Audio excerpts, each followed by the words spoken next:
예, 인사드리겠습니다. 안녕하세요. 예, 오랜만에 우리 청년의 오후 말씀 모임에 참석한 것 같습니다.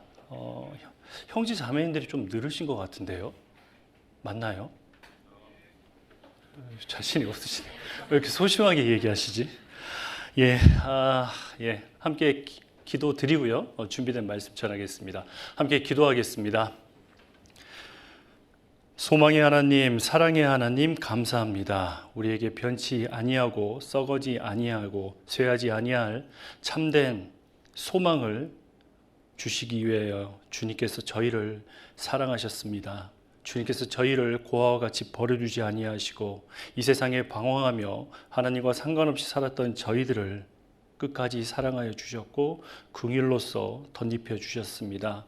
바로 그 하나님의 그 크신 사랑이 십자가에서 나타나 예수 그리스도의 그 물과 피를 다 흘리시고 우리를 값없이 의롭다 하여 주시고 우리의 모든 죄를 사하여 주셔서 하나님의 그 영생에 참된 소망을 얻고 이제 남은 생애를 이 땅에서 복된 날을 살기 위하여 주님께서 교회 안에 연결하여 주시고 특별히 청년의 시기에 구원하여 주셔서 하나님을 쫓고 따르고 하나님을 배우는 데 부족함 없도록 주님께서 늘 저희를 덧입혀 주심에 감사드립니다. 모이기를 힘쓰라는 말씀처럼 특별히 주일을 맞이하여 많은 형제 자매님들 불러 모아 주셔서 또 주일 아침 주일 말씀으로 교훈하여 주시고 또 이렇게 오후에 저희 청년 형제 자매님들 함께 모여서 또 귀한 말씀을 또 살펴보고 하나님을 알고 예수님을 더 배울 수 있도록 하나님 인도해 주심을 감사드립니다. 이 말씀은 하나님의 살아있는 말씀이고 또 우리에게 영과 혼과 및 관절과 골수를 찔러 쪼개기까지 하는 큰 영향력이 있는 말씀입니다. 그러기에 한 말씀이라도 마음간에 심겨져서 그 말씀이 한 주를 살아가는 데 든든한 힘이 될 수 있도록 주님께서 이 시간 또 귀하게 살펴주시옵소서. 저희를 사랑하시는 우리 주 예수 그리스도의 이름으로 감사히 기도드립니다. 아멘. 예, 말씀 찾겠습니다. 신약 성경입니다. 로마서 12장 11절입니다.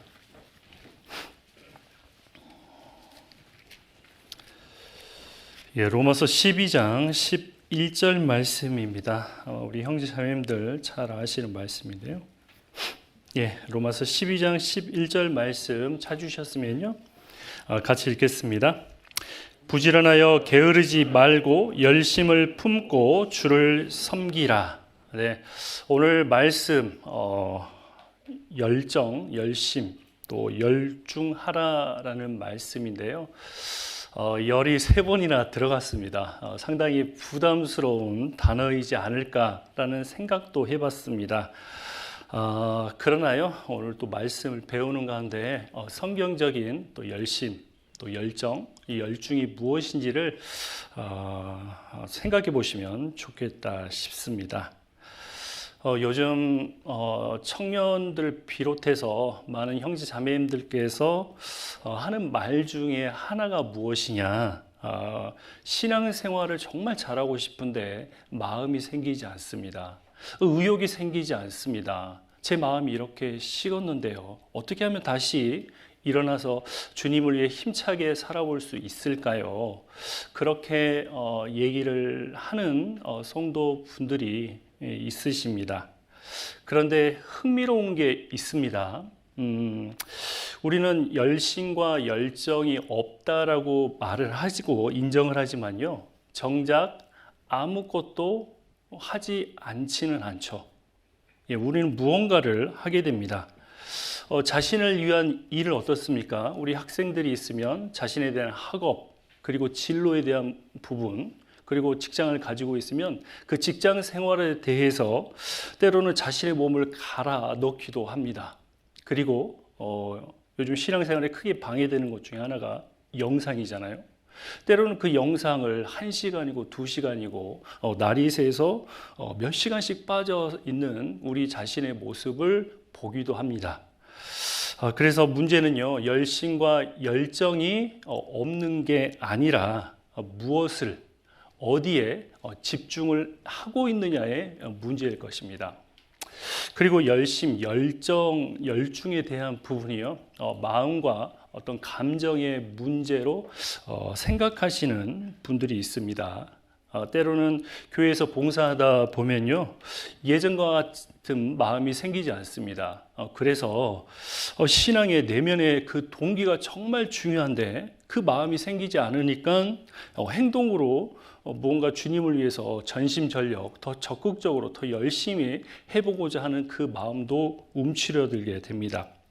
그래서 그동안 해왔던 봉사라든지 어떤 봉사에 대한 결과들이 있잖아요. 그러나 그 봉사했던 모든 과정뿐만 아니라 하나님께서 주셨던 소소한 어떤 기쁨들, 그 결과까지도 모든 것을 다 부정해 버리기도 합니다.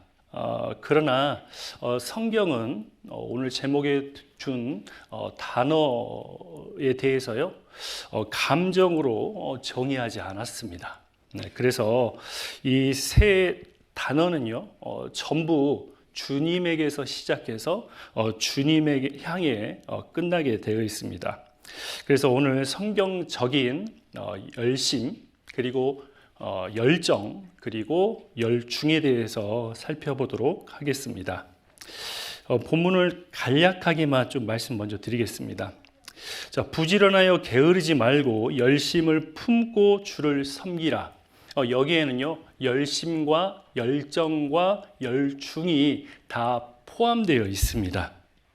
실은 이제 원어적인 의미나 영어 성경을 혹시 창조책 가지고 있는 분들을 있으시면 좀 보시면 알겠지만요, 이거를 이제 영어를 원래 이제 본문적인 말로는요, 부지런하여 게으르지 말라라는 그 말은 부지런함에 있어서 뒤처지지 말라는 겁니다. 이게 이제 열심을 얘기하고 있고요. 그 다음에 이제 열심을 품는다, 그 말은 원어적인 부분이나 영어 성경에 보면요, 성령 안에서 끌어오르며라는 의미를 가지고 있습니다. 이것은 이제 열정을 가지고 있고 열정을 의미하고요. 그 다음에 이제 주를 섬기라, 이거는 이제 열중이죠. 방향의 문제인 것입니다. 그래서 부지런하여 게으르지 말고 열심을 품고 주를 섬기라, 여기에는 열심과 열정과 열중이 포함되어 있습니다. 그래서 이 세 가지를 좀 살펴보도록 하겠습니다. 자, 그러면 이제 열심에 대한 부분에 대한 단어가 나와 있는데요. 열심하면 우선은 내가 무엇을 해야 되는 걸로 알고 있습니다. 그리고 이 열심에 대한 부분이 상당히 부담을 느끼기도 하죠. 그리고 우리가 성경을 통해서 많은 말씀을 통해서 배워서 열심히 해야 되는 것을 압니다. 그러나 마음에 이제 내키지 않기 때문에 여러 가지 어려움들을 겪는 형제 자매들이 많습니다. 그러나 이제 이 열심에 있어서 포인트는 무엇이냐? 이 열심은 근거의 문제입니다. 결국은 이 열심의 근거가 성경은 내가 주체가 아니고 결국은 주님에게서 나오고 하나님에게서 나온다는 것을 말해주고 있습니다. 해당되는 말씀 고린도 후서 11장 2절 말씀입니다.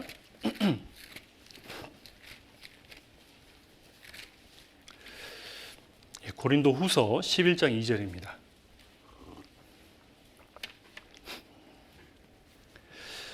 고린도후서 11장 2절 말씀 같이 읽겠습니다. 내가 하나님의 열심으로 너희를 위하여 열심을 내노니 내가 너희를 정결한 처녀로 한 남편인 그리스도께 드리려고 중매함이로다. 여기 보면 사도 바울께서 열심이 있었습니다. 그러나 그 열심의 근거가 자신의 스펙, 배경, 어떤 감정, 그런 게 아니었죠. 열심에 대한 근거가 하나님의 열심이다라고 분명히 기록되어 있고, 그리고 자신을 위한 게 아니죠. 너희를 위하여 열심을 낸다라고 기록을 하고 있습니다. 자, 여기 국어 사전에 보면 찾아보면 아시겠죠. 열심이란 뜻은 어떤 일에 골몰이 힘쓰다라는 의미입니다. 영어로 얘기하면 ZEAL, 일이거든요.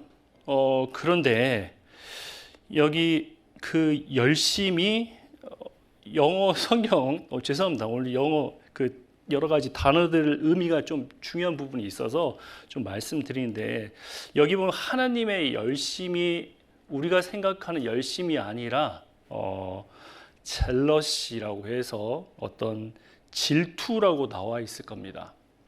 그리고 여기 보면 godly jealous 해가지고 성경적으로 하나님의 어떤 경건한 질투로 번역이 되어 있음을 알 수가 있습니다. 결국 이 질투하고 그 다음에 열심은 원래 근본적으로 같은 맥락, 같은 어원에서 출발했습니다. 그 열심을 의미하는 헬라어 젤로스 이 단어가요. 결국은 열심, 우리가 생각하는 일반적으로 생각하는 열심이 있고 그리고 질투라는 이 두 가지 양면의 단어가 나옵니다. 그러나 양면으로 이 단어가 나오는데요. 결국은 동일한 것에서 파생된 것을 좀 이따 다른 성경을 찾아보면 알 수가 있습니다. 그래서 성경을 볼 때 열심이라는 이 단어를 어떤 내가 무언가를 골똘히 힘쓴다는 그 열심의 의미보다는요, 질투라는 의미 쪽에서 생각하는 것이 이 성경적인 열심을 더 이해하는 데 훨씬 더 쉽습니다. 그래서 열심의 근거는 결국은 내 마음과 내 의지가 아니라 하나님의 열심인 것을 알 수가 있죠. 구약 성경에도 하나님은 열심을 내셨습니다. 그 하나님의 열심은 어디서 나오죠? 네, 하나님의 성품에서 나옵니다. 우리가 전도 집회 들어서 하나님의 두 가지 속성, 하나님의 두 가지 성품에 대해서 얘기하잖아요. 공의에 대한 속성이 있고 사랑에 대한 속성이 있는데요. 이게 어떤 같은 맥락에서 어떤 대상, 환경에 따라서 다르게 나올 수 있음을 알 수가 있습니다. 그래서 이 하나님의 이 열심, 이 경건에 대한 의미가 실은 하나님의 적극적인 사랑 그리고 배타적인 그 사랑 이 두 가지 측면에서 나옵니다. 이 두 가지 의미가 포함된 말씀이요 아가서에 나옵니다. 아가서 8장 찾겠습니다. 구약 성경입니다.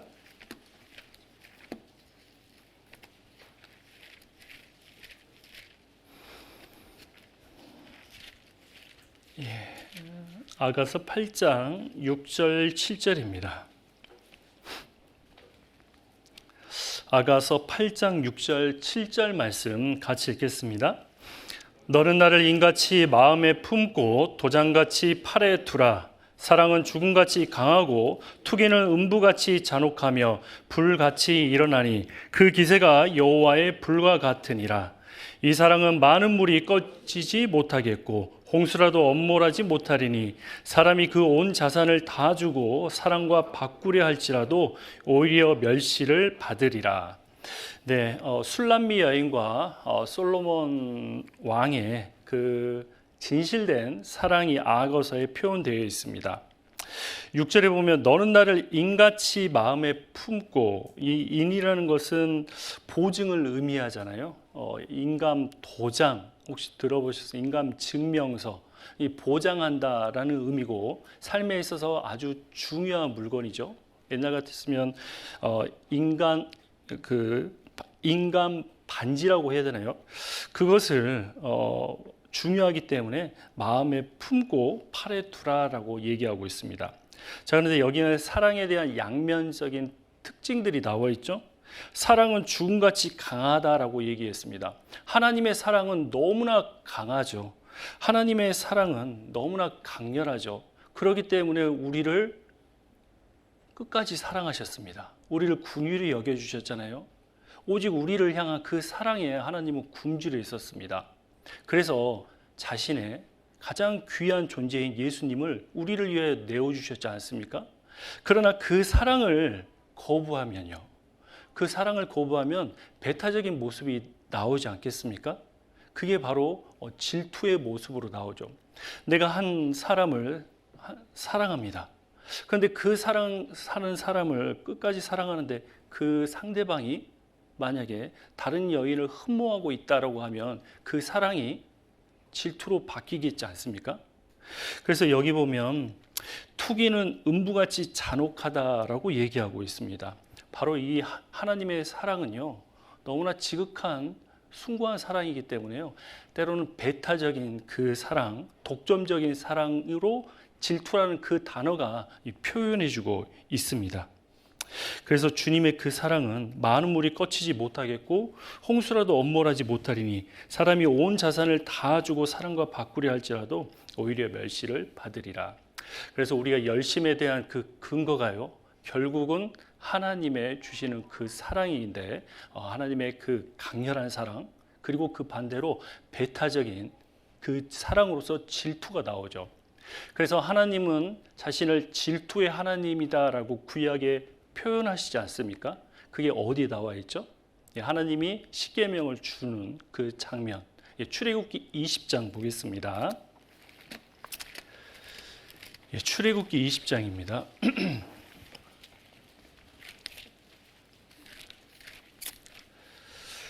출애굽기 20장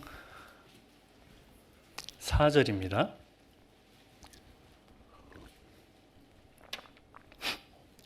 너를 위하여 새긴 우상을 만들지 말고 또 위로 하늘에 있는 것이나 아래로 땅에 있는 것이나 땅 아래 물속에 있는 것에 아무 형상이든지 만들지 말며. 5절 같이 읽겠습니다. 그것들에게 절하지 말며 그것들을 섬기지 말라. 나 여호와 너희 하나님은 질투하는 하나님인즉 나를 미워하는 자의 죄를 갚되 아비로부터 아들에게로 3, 4대까지 이르게 하거니와. 자, 여기 보면 이 질투란 말이 열심의 그 어원과 동일하다라고 말씀드렸습니다. 하나님께서는 우리를 너무나 사랑하기 때문에 하나님 자신만을 사랑하길 바라죠. 사랑의 관계는 단방향이 아니잖아요. 서로 상호간에 서로 교류와 관계지 않습니까? 주님은 나를 사랑하면 그 사랑을 하나님은 알고 싶게 하겠잖아요. 그런데 하나님은 분명히 얘기하죠. 그것들 우상들에게 절하지도 말고 그것들 우상들을 섬기지도 말라. 왜? 하나님은 너희를 너무나 사랑하기 때문에 그게 질투로 바뀌는 하나님의 그 속성에 대해서 얘기해 주고 있습니다. 그래서 그 하나님의 그 열심이 바로 하나님의 공의, 이것은 질투로 나와 있죠. 그래서 그 하나님의 열심을 마음에 품은 자가 성경에는 많은 나와 있는데요. 그 중에 엘리야입니다. 엘리야는 바알과 아세라 선지자 850명과 혼자 대결해서 큰 승리를 얻었습니다. 영적에서 큰 승리를 얻었는데 결국은 그는 자기가 이렇게 하면 이스라엘 백성들이 돌이키고 회개할 줄 알았는데요. 그렇지 않았던 겁니다. 그걸로 인해서 너무나 낙심했죠. 이세벨도 자신을 죽이려고 하고 있다는 걸 들어서 너무나 낙심한 상황이 있었습니다. 그러면서 하나님이 다시 엘리야를 회복해 주시잖아요. 그 말씀 9장이 열왕기상 19장에 나와 있는데요. 열왕기상 19장입니다.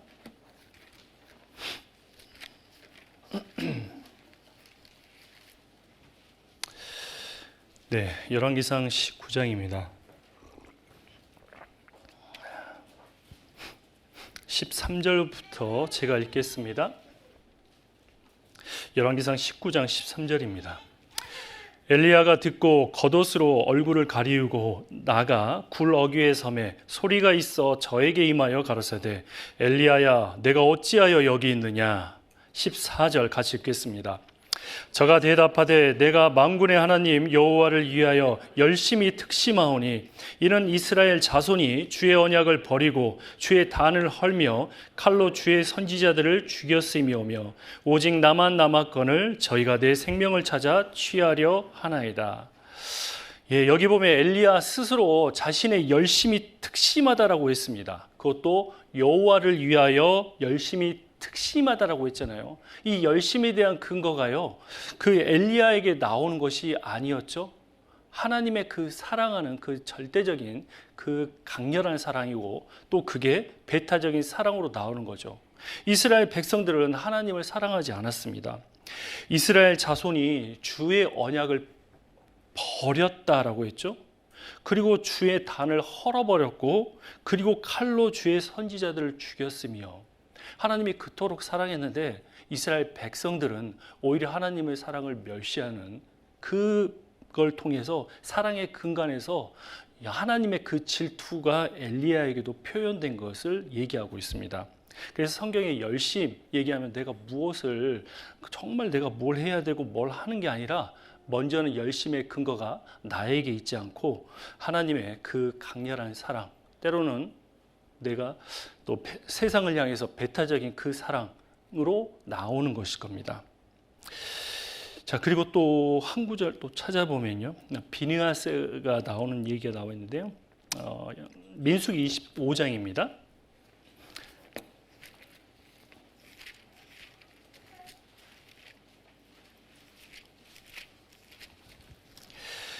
민수기 25장입니다. 1절입니다. 제가 부분 좀 읽겠습니다.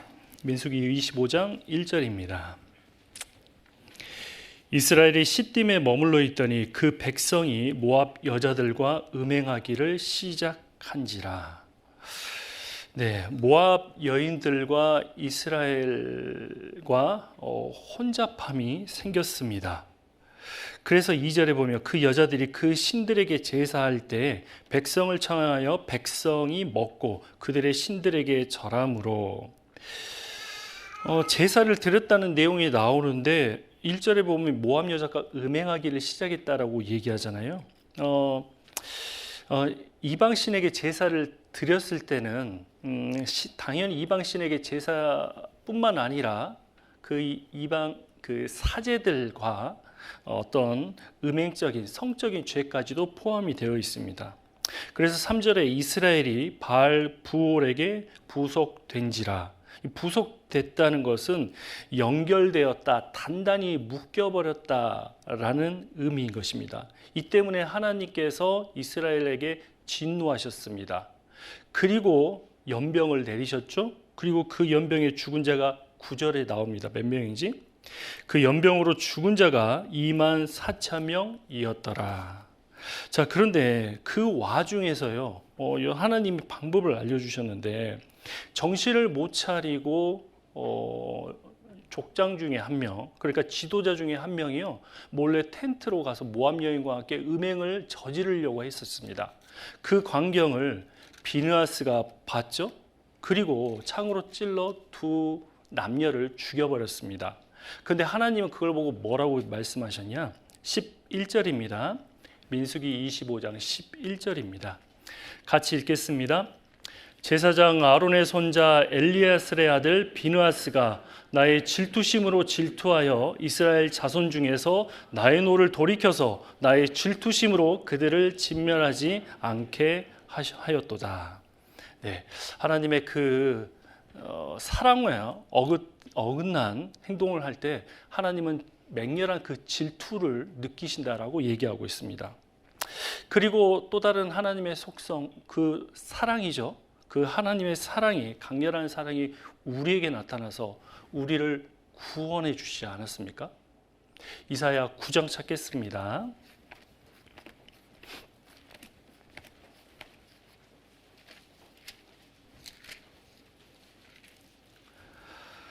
네, 이사야 9장 6절입니다.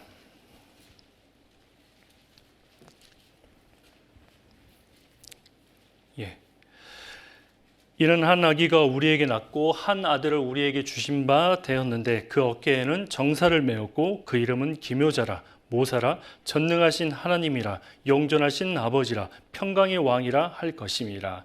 7절 같이 읽겠습니다.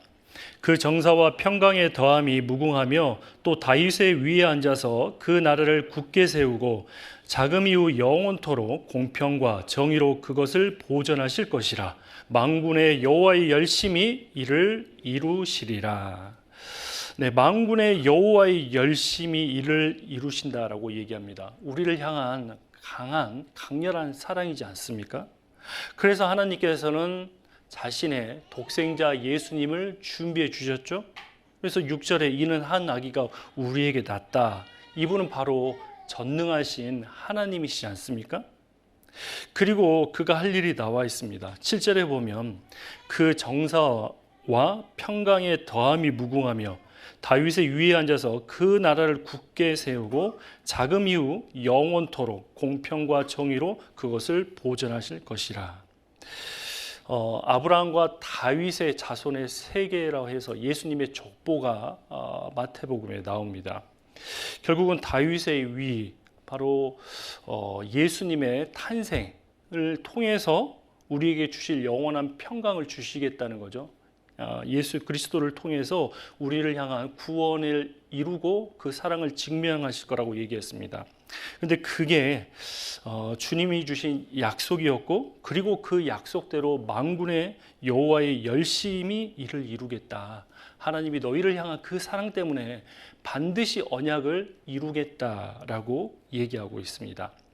그래서 열심히이라는 것을 성경적으로 생각하자면요, 근거의 문제다라고 말씀드렸습니다. 그리고 열심은 성경적으로 열심을 한 단어로 정의해 보자면요, 열심은 하나님의 강렬하고 배타적인 독점적인 사랑이다라고 말씀을 드릴 수가 있습니다.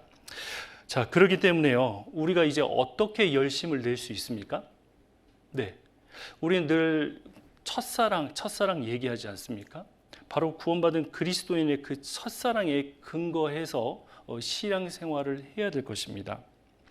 소아시아 7개의 교회가 있었죠. 처음 교회가 에베소 교회입니다. 에베소 교회는요, 하나님 앞에 칭찬을 듣는 교회였습니다. 그런데 한 가지 부족한 게 있었죠. 무엇이었습니까? 너의 첫사랑을 버렸다라고 말하고 있습니다. 그러므로 어디서 떨어진 것을 회개하라라고 얘기했지 않습니까? 에베소 교회는요, 하나님을 위해서 많은 일들, 많은 봉사도 했습니다. 그리고 이단 세력들을 향해서 끝까지 하나님의 복음을 잘 지켰는데, 정말 잘했는데 부족한 게 하나가 무엇이었습니까? 첫사랑을 버렸다라고 얘기하잖아요. 그 버리는 거, 하나님의 열심 가운데 멀어진 것을 얘기하고 있습니다. 그리고 마지막 7번째 교회가 어느 교회죠? 라우디게아 교회잖아요. 네, 어려운 거 안 물어보는데요. 라우디게아 교회에 예수님께서 또 말씀하십니다. 물은 내가 내 사랑하는 자를 책망하여 징계하노니 그러므로 내가 열심을 내라, 회개하라라고 얘기하고 있습니다. 마지막 시대, 우리는 주님 오시는 날을 임박한 마지막 시대에 살아가는 신앙의 그 마지막 주자입니다. 이 마지막 시대에 나타난 대표적인 증상 중에 하나가 세상 사람들이 아니라 구원받은 성도가 차지도 않고 덥지도 않고 미지근한 그 신앙이다라고 얘기하고 있습니다. 그러므로 열심을 내라라고 얘기하죠. 회개하라라고 얘기하고 있습니다. 돌이켜서 하나님의 그 강렬한 사랑, 그리고 때로는 세상을 향한 그 배타적인 그 질투심에 근거한 그 사랑을 다시 회복하라라고 얘기하고 있습니다. 그래서 우리에게 혹시 내 주님의 하나님의 사랑에 식어지는 것들이 있다면요, 어떻게 해야 되죠? 멀리 해야겠잖아요. 로마서 12장 11절에 부지런하여 게으르지 말고, 그 게으르는 거에, 부지런함에 있어서 뒤처지지 말라라는 의미인데요. 부지런하다 그 의미 자체가 신속히 하다라는 의미를 가지고 있습니다. 신속히 하다는 것은 결국은 망설이지 말라라는 거잖아요. 주저주저 하지 말라라는 겁니다. 혹시나 내 신앙생활 가운데 주저주저 하는 것들이 있습니까? 내 육신의 정욕 때문에 주저주저 하는 것들이 있습니까? 아침에 마땅히 교회 안에서 주어지는 것들이 있잖아요. 이 하나님의 이 주어지는 교제, 말씀, 봉사, 이런 것들은 주님의 은혜로 주신 겁니다. 그러나 아침에 일어나기 힘들어서 혹시나 주저주저 하고 있습니까? 육신은 다고다고 하죠. 육신은 절대 만족하지 않잖아요. 거머리에는 2 딸이 있는데 다고다고 한다라고 얘기하고 있습니다. 일었으면 앉고 싶잖아요. 앉으면요, 눕고 싶어요. 그게 육체의 소욕입니다. 절대 길들일 수 없잖아요. 거기서부터 사랑이 식어지기 때문에 멀리해라. 주저주저 하는 것을 막지 말고 멀리하라라고 얘기하고 있습니다. 또 하나님의 그 열심에서 뒤처지는 게 무엇입니까? 때로는 세상을 너무나 사랑하는 것들이 아닙니까? 요한일서 2장 15절 16절에 보면요, 세상이나 세상에 있는 것들을 사랑하지 말라. 누구든지 세상을 사랑하면 아버지의 사랑이 그 속에 있지 아니하니 이는 세상에 있는 모든 것이 육신의 정욕과 안목의 정욕과 이생의 자랑이니 이는 다 아버지께로 쫓아온 것이 아니요 세상으로 쫓아온 것이라. 예, 내 마음에 하나님의 열심만을 가야 되는데 망설여지고 자꾸 더디게 하는 것들이 있습니까? 그것들 중에 하나가 세상적인 것이다 라고 얘기하고 있습니다. 야고보서 4장 4절 말씀 잘 아실 텐데요, 가늠한 여인들이여 세상과 벗된 것이 하나님의 원수임을 알지 못하느냐? 아니, 세상에 잠깐 마음이 뺏겼는데요, 그것을 하나님은 원수인지 알지 못하느냐라고 얘기하죠. 그런즉 누군지 세상과 벗치되고자 하는 것은 자는 스스로 하나님과 원수되게 하는 것이다 라고 말합니다. 아니, 세상에 잠깐 마음 뺏겼는데 하나님 왜 원수라는 단어를 썼을까요? 예, 질투하시는 하나님이시기 때문에 그 용어를 이렇게 쓰신 겁니다. 여호수아는 너희의 섬길 자를 오늘 택하라라고 얘기합니다. 나와 내 집은 여호와를 섬기겠노라 라고 얘기하잖아요. 우리 형제 자매들 젊은 시기에, 청년의 시기에 주님을 알고 주님 안에서 배울 수 있도록 귀한 시간을 인생 가운데 허락해 주셨습니다. 망설여진 것들이 있고 주님 앞에 다 가기 더딘 것들이 있다면요, 거기서 돌이켜야 될 것입니다. 그리고 또 망설여지는 것들이 무엇입니까? 재물이죠. 직장 다니신 분들이 있을 수도 있는데요, 재물은 하나님의 그 사랑을 식어지게 만듭니다.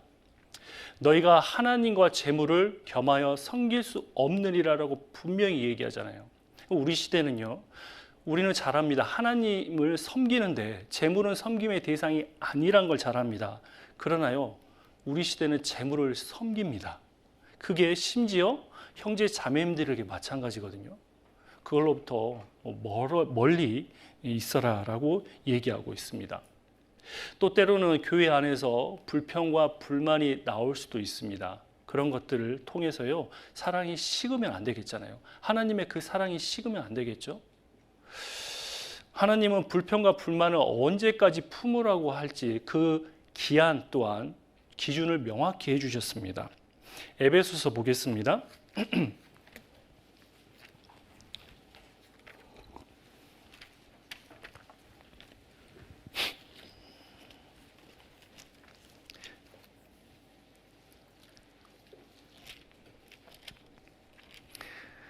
네, 에베소서 4장 26절, 27절입니다. 에베소서 4장 26절, 27절입니다. 같이 읽겠습니다. 분을 내어도 죄를 짓지 말며 해가 지도록 분을 품지 말고 마귀로 틈을 타지 못하게 하라. 교회 안에 있다 보면 불평과 불만이 나도 모르게 생길 수도 있습니다. 그러나 출애굽한 1세대들이 왜 약속의 땅 가나안에 들어가지 못했습니까? 불평과 불만 하나님 앞에 있었거든요. 그래서 다 광야에서 다 엎드려졌죠. 여호수아 갈렙 빼고 다 엎드려졌습니다. 자, 여기 분을 내어도 혹시나 불평과 불만, 그 분이 있다면 죄를 짓지 말고, 그리고 분을 언제까지 품지 말라고요? 해가 지도록 분을 품지 말라라고 합니다. 왜 그럴까요?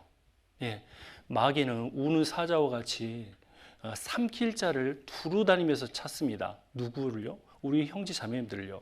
나도 모르게요, 내 불평이 정당화된 것처럼 막 얘기하고 있는데요, 속을 수도 있습니다. 마귀에게. 그리고 이게 시간이 지나가잖아요. 마귀에게 있어서 시험거리가 됩니다. 결국은 시험거리를 내주고 그 시험의 올무에 잡히게 되죠. 그래서 해가 지도록 분을 품지 말라라고 얘기합니다. 왜냐하면 마귀로 틈을 타지 않기 위해서입니다. 그래서 하나님에 대한 열심, 그것을 좀 살펴봤고요. 그 다음에 이제 열정입니다. 이 열정은 감당의 문제라고 좀 말씀을 드릴 수가 있습니다. 우리가 열정하면 그 패션이잖아요. PASSION. 이게 이제 라틴어의 뿌리를 두고 있습니다. 그래서 겪다, 견디다, 고통을 당하다라고 해서요, 파티오라고 얘기하고 있는데요. 판서를 하면 좋겠지만, 뭐 판서를 할 시간까지는 없어서요. 자, 그래서 이것을 이제 이 패션이 우리가 생각하기 열정으로 알고 있잖아요. 열정이라는 단어도 맞습니다. 자, 그런데 이 단어의 그 뿌리가요, 견디다, 고통을 당하다는 것으로 되어 있죠. 그래서 신학적으로요, 이 단어가 결정적으로 성경에 접목된 것은 중세 기독교 시대입니다. 그래서 우리가 잘 아시다시피 복음 때 그리스도의 순환이라는 영상을 보잖아요. 그 그리스도의 순환이라는 단어가 열정이라는 패션으로 나와 있습니다. 그래서 대문자 T를 쓰고 그 다음에 대문자 P를 쓰고 패션을 쓰잖아요. 이것은 그냥 어떤 순환이 아니라 그리스도의 순환을 대표적으로 의미를 한 것입니다. 예수 그리스도께서 순환을 받으셨습니다. 그리고 그것을 열정이다라고 표현을 하고 있습니다. 예수님은 감정에 불타서 그렇게 행동하신 분이 아니셨죠? 예수님은요, 사랑 때문에 끝까지 견디셨습니다. 사랑 때문에요, 피하지 않는 그 고난을 직접 몸으로 다 당하셨지 않습니까? 그래서 우리는 그 예수님의 의미를 참으로 깨닫고 감사함으로 성령의 도우심으로 우리가 구원을 받고 주님의 은혜와 사랑 가운데 거하지 않습니까? 그래서 결국은 이 열정이라는 이 단어는 감당의 문제인 것이죠. 내가 선택한 사랑 때문에 정말 나도 그 고난을 감당할 수 있을까라는 문제인 것입니다. 형제 자매님들, 주님이 주시는 구원에 대해서, 주님이 주시는 은혜에 대해서 감사하게 생각하잖아요. 그러나 주님이 그 은혜와 사랑을 주시기 위해서 우리를 향해서 그 사랑 때문에 감당한 그 고난들은 우리는 많이 생각지를 않습니다. 그래서 이 열정이라는 것은 실은 어떤 감정, 불이 아니죠. 바로 십자가입니다. 그래서 열정하면 뭔가 끓어오르다라기보다는요, 과연 기꺼이 내가 주님을 위해서 내 모든 상황에서 감당할 문제인가, 그리고 내 주님이 주신 그 십자가를 내가 질 수 있을까, 그 문제인 것입니다. 예수님도 우리를 위해서 그 고난을 당하셨습니다. 사도 바울 역시도 마찬가지였죠. 사도 바울은 기꺼이 자신의 모든 자랑, 세상의 자랑을 배설물같이 여겼습니다. 그리고 주님을 아는 그 지혜를 가장 귀한 것으로 여겼죠. 사도 바울이 얼마나 예수님 때문에 그 선택적으로 잘 감당한 그 고난의 내용들이요, 고린도후서 11장에 나옵니다. 고린도후서 11장 보겠습니다.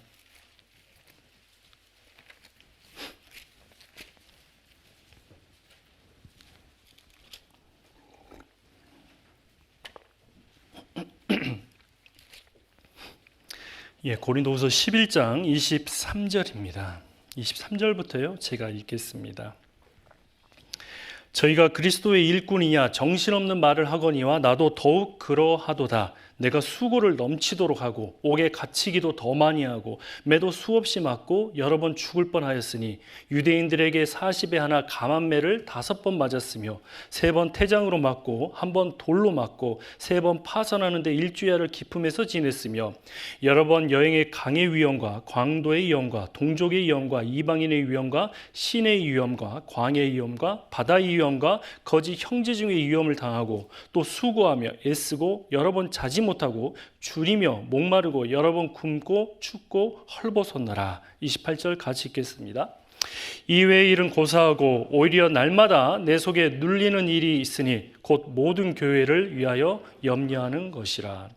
23절부터 27절까지 사도 바울이 예수님의 그 사랑 때문에 기꺼이 감당한 그 내용들이 겪은 어려움들이 나와 있습니다. 이 정도 우리 형제 자매인들 저 포함해서 이렇게 내 현실이 된다면요, 아마 믿음 유지하기가 쉽지 않겠다 싶습니다. 그러나 사도 바울은 주님의 사랑을 품었고 기꺼이 감당을 했던 것입니다. 그래서 주님의 십자가를 잘 감당해서 이 귀한 신약 시대의 이방인의 큰 사도가 됐지 않습니까? 그래서 열정은 불이 아니죠. 열정은 바로 십자가입니다. 그리고 주님은 우리에게 말했습니다. 이제 자기의 십자가를 지고 날마다 나를 쫓을 것이라. 그 말씀이 누가복음 9장에 나와 있는데요. 아시겠지만 그냥 한 구절 찾겠습니다. 누가복음 9장입니다. 9장 23절입니다. 네, 누가복음 9장 23절입니다. 같이 읽겠습니다. 또 무리에게 이르시되 아무든지 나를 따라오려거든 자기를 부인하고 날마다 제 십자가를 지고 나를 좇을 것이니라. 네, 이 말씀 구절 잘 아시잖아요. 주님의 참된 제자가 되기 위해서는 먼저는 자기 부인을 얘기하고 그리고 날마다 제 십자가를 지고 쫓을 것이다 라고 얘기하고 있습니다. 자, 주님께서 23절 말씀을 왜 하셨을까요? 근데 22절에 나와 있잖아요. 자신의 죽음과 자신의 부활을 친히 얘기했습니다. 22절에 보면 가라사대 인자가 많은 고난을 받고 장로들과 대제사장들과 서기관들에게 버림받아 죽임을 당하고 제3일에 살아나야 하리라 하시고, 예수님의 자신의 죽으심과 부활을 얘기하면서 너희도 나를 따라오려거든 자기를 부인하고 그리고 날마다 제 십자가를 지고 쫓을 것이다 라고 얘기하고 있습니다. 십자가는 고난 수준보다 더 그 이상이죠. 십자가는 바로 죽음이었습니다. 먼저 본을 보여주신 분이 예수님이십니다. 예수님께서 십자가에 죽으셨거든요. 그래서 제 십자가를 지고 나를 쫓을 것이다 라고 얘기합니다. 그러나 우리는 신앙생활 하면서 모임 중에, 교제 중에, 간증 가운데서요, 왜 내게 이렇게 내게 큰 십자가를 주셨을까 이렇게 얘기하시는 간증을 종종 듣습니다. 근데 이제 마치 자기 십자가가 나만 겪는 고통과 나만 겪는 어려움들로 생각하잖아요. 자, 그런데 세상에도 정말 기구한 운명 속에 놓여 있는 분들이 얼마나 많습니까? 그렇잖아요. 청춘 남녀가 결혼했습니다. 뱃속에 아이가 자라고 있습니다. 출산할 때가 다가왔죠. 그런데 남편이 교통사고로 죽어버렸습니다. 남편 의지해서 결혼했잖아요. 근데 출산을 임박하고 남편이 죽었으니까 얼마나 마음의 고통이 심하겠습니까? 아이가 태어났습니다. 근데 그 아이는 보니까 선천적인 장애를 가지고 있어요. 평생 동안 옆에서 돌봐줘야 됩니다. 얼마나 그 운명이 기구하겠습니까? 자, 세상에도요, 그런 기구한 운명을 가진 사람들 너무나 많습니다. 이 자기 십자가는요, 나만 겪는 고통과 어려움이 아니라 결국은 무엇을 얘기합니까? 예수님의 그 고난을 나도 받고 있는가, 그 의미겠죠. 네, 주님을 위해서 받는 고난을 여기서 자기 십자가로 얘기하고 있습니다. 그래서 구원받은 그리스도인이 여러 가지 어려움들이 있지만요, 열정, 바로 주님이 주시는 그 고난을 정말 내가 감당할 수 있을까? 주님의 그 사랑 생각해 보면 답이 나오겠죠. 자, 그래서 이 고난을, 십자가를 잘 받는 이유가 24절부터 26절까지 나오거든요. 자, 24절과 25절은 제가 한번 읽겠는데요. 누구든지 제 목숨을 구원코자 하면 잃을 것이요 누구든지 나를 위하여 제 목숨을 잃으면 구원하리라. 사람이 만일 온 천하를 얻고도 자기를 잃든지 빼앗기든지 하면 무엇이 유익하리요? 24절과 25절의 핵심적인 단어는 무엇입니까? 생명이잖아요. 내가 왜 주님이 받은 그 고난을 받아야 될까요? 나를 통해서요, 생명이 나타나기 위해서지 않습니까? 나를 통해서요, 많은 영혼들이 구원받기 위함입니다. 그래서 자기를 부인하고 십자가를 지어라 라고 얘기하고 있습니다. 그리고 또 26절에 보면요. 누구든지 나와 내 말을 부끄러워하면 인자도 자기와 아버지와 거룩한 천사들의 영광으로 올 때에 그 사람을 부끄러워하노라. 26절의 키워드는 영광입니다. 바로 기업. 하나님이 천국 갈 때요, 주님의 우리에게 귀한 기업과 영광과 후사로서 우리를 친히 대접해 주시겠다라고 얘기하고 있습니다. 그래서 날마다 자기를 부인하고 자기 십자가를 지어야 되는 이유, 주님이 받은 그 고난을 내가 겪어야 되는 그 이유는요, 생명을 살리고, 그리고 내가 구원받은 그리스도인으로서 살아있는 자로서의 신앙생활을 위해서죠. 그리고 두 번째는 주님 뵈실 때 큰 영광과 기업을 얻기 위함이다라고 얘기하고 있습니다. 자, 그래서 열심은 결국은 감당의 문제다라고 말씀드렸습니다. 그래서 열심을 정의하자면요, 열정은 불이 아니라 예수 그리스도의 십자가다라고 말씀을 드릴 수 있습니다. 자, 그리고 이제 마지막 열중입니다. 시간이 없어서 좀 빠르게 좀 진행하고 있는데요. 자, 열중은 잘 아시겠지만 부지런하게 게으르지 말고 열심을 품고 주를 섬기라라고 얘기했습니다. 그래서 열중은요, 방향의 문제이죠. 어디에 향해 빠져 있는가, 누구를 섬길 것인가의 문제입니다. 열심도 있고 열정도 있는데요, 대상이 잘못되면요, 엉뚱한 곳으로 가게 되겠죠. 그래서 방향 없는 열정과 열심은요, 하나님 보시기에 우상 숭배와 같지 않겠습니까? 최종적인 열중, 방향은요, 바로 주님을 향해 있는 것입니다. 그래서 구원받은 그리스도인은 주님의 사랑을 얻었습니다. 그리고 구원받았을 때 그 사랑이 너무나 컸는데요, 신앙생활 하는 가운데서 주님이 또 주실 많은 사랑들이 있다라고 에베소 3장은 얘기하고 있습니다. 그래서 그 사랑의 넓이와 길이와 높이와 깊이가 어떠함을 점점 깨달아 가기를 원하시죠. 바로 주님을 향한 그 사랑을 더욱 알아가는 것이 이 열중을 의미할 것입니다. 그래서 사도 바울은요, 방향성이 분명히 있었습니다. 주님을 향한 그 사랑 가운데서 주님을 향해 가 있었죠. 빌립보서 보겠습니다. 빌립보서 3장입니다.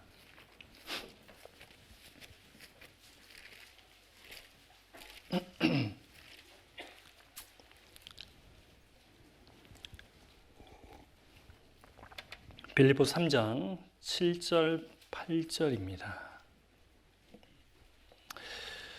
그러나 무엇이든지 내게 유익하던 것을 내가 그리스도를 위하여 다 해로 여길 뿐더러 또한 모든 것을 해로 여김은 내 주 그리스도 예수를 아는 지식이 가장 고상함을 인함이라. 내가 그를 위하여 모든 것을 잃어버리고 배설물로 여김은 그리스도를 얻고 그 안에서 발견되려 함이니.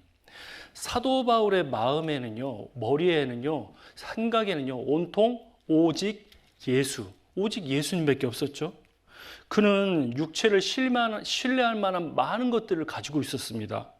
그런데 사도 바울은 그리스도를 위하여 해로 여길 뿐 아니라 그리고 배설물로 여겼습니다. 왜 그럴까요? 이 세상을 얘기하면요, 좋은 회사에 취직할 수 있고 좋은 연봉이 있고 사람들이 우러러볼 수 있는 그 모든 스펙들을 다 버렸다. 그 이유가 무엇일까요? 모든 버린 만큼 더 귀한 것을 얻은다면 포기할 수 있겠잖아요. 사도 바울은 오직 예수님을 더 알고 싶었습니다. 오직 예수님을 향해 그 방향이 오로지 했죠.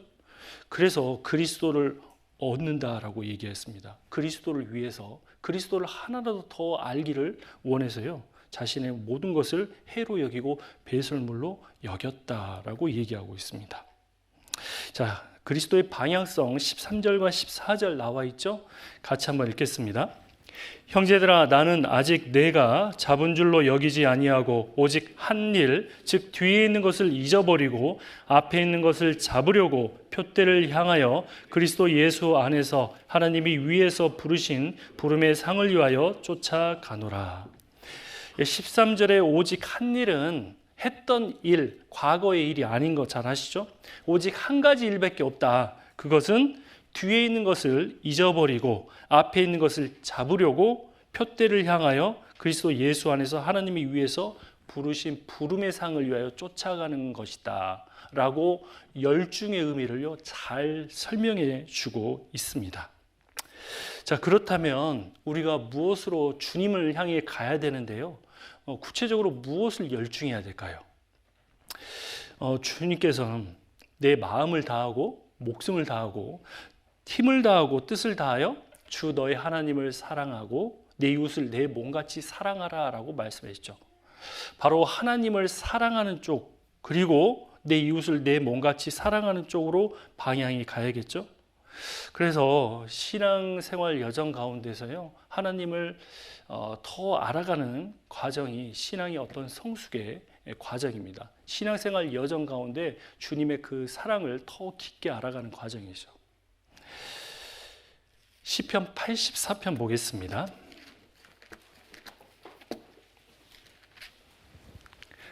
3시까지 끝내죠. 그죠? 예. 좀 늦게 시작하신 거 아시죠? 네. 시편 84편 보면 신앙생활의 여정이 나와 있습니다. 3절을 보면 중요한 단어가 주의 제단입니다. 번제단이죠.